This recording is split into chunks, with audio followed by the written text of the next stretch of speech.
Okay, so let's talk about finding the sum of a series. When the terms of a sequence are added, the resulting expression is called a series. And a series, just like a sequence, can be finite or infinite. So in this case, down here in these 4 boxes, we're going to relive what we talked about for sequences for your finite and infinite. So for your finite sequence, we talked about earlier, we had the example of 2, 4, 6, 8, and I'm going to add another one on there as 10. Alright, so 2, 4, 6, 8, 10. It's a finite sequence because all those numbers, they're increasing, obviously, in the same pattern, and they're stopping at 10.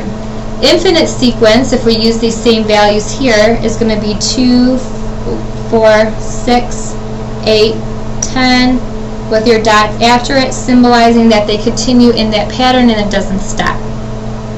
Finite series is going to be, an infinite series are going to be very similar to your finite and infinite sequences. The only difference is your series is finding the sum of those sequence values. So in this case, 2 plus 4 plus 6 plus 8 plus 10 gives us a sum of that finite series.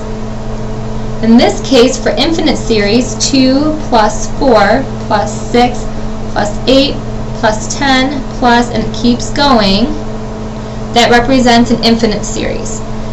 So you find your series by finding the sum, meaning adding your sequence terms together. So the sum of a finite series can be found by adding your terms together.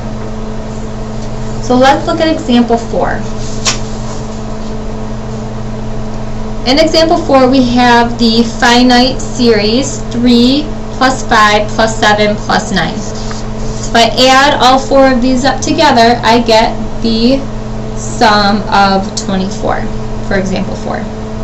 Letter B, if I do the same thing over, if I take my numbers and I add them together, 3 plus 4 plus 5 plus 6 all gives me 18 as my answer. Alright, so why don't you guys work on number 6 and 7 really quick, and we'll come back to talk about a couple short tips and hints for numbers that we would be adding together if we're looking for much bigger numbers than 4 or 5.